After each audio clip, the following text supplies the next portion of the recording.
Guys, it's the Robin. It's me. Okay, so today guys, Christmas party dito sa barangay. So ganito pa kami kadami guys.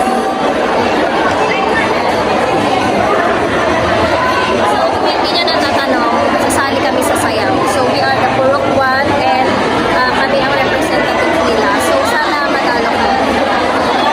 And kasama pa si Mika. Kakanta rin yan naman. So, abangan nyo. I'll update you later. Hi guys! Welcome back again to my channel. At ayan ngayon yung mga barangay officials and mga nag-i-intermission mga bata.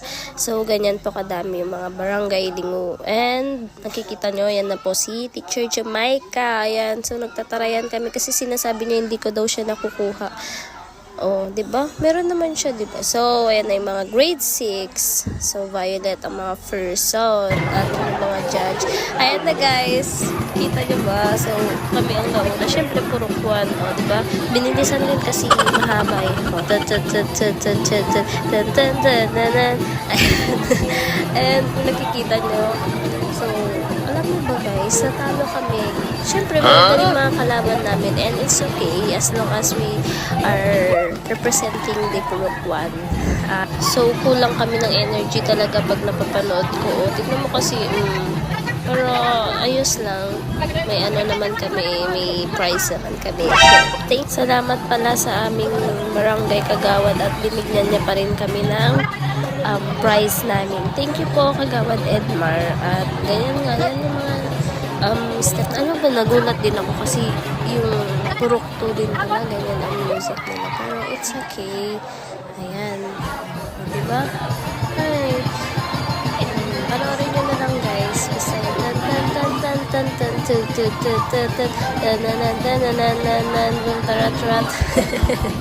Okay. So, yan na yung bunutan kung sino yung makakakuha ng mga prizes nila dyan sa harap. Di ko kasi na video eh. Ayun.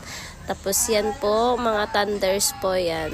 Mga student from Lingo Elementary School. Shout out sa inyo.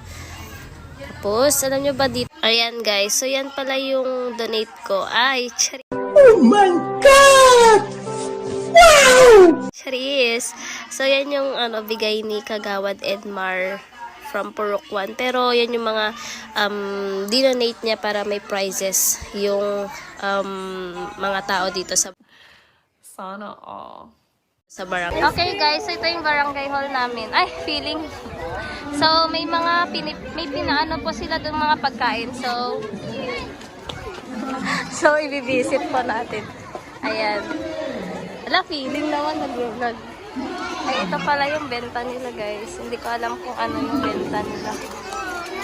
Ay, nagtutuno sila. Nawanin. Inihaw pala yun guys. Wala na sumay! Hi guys, wala nang benta. Wala na yung may premyo kami. wala na yung ice cream.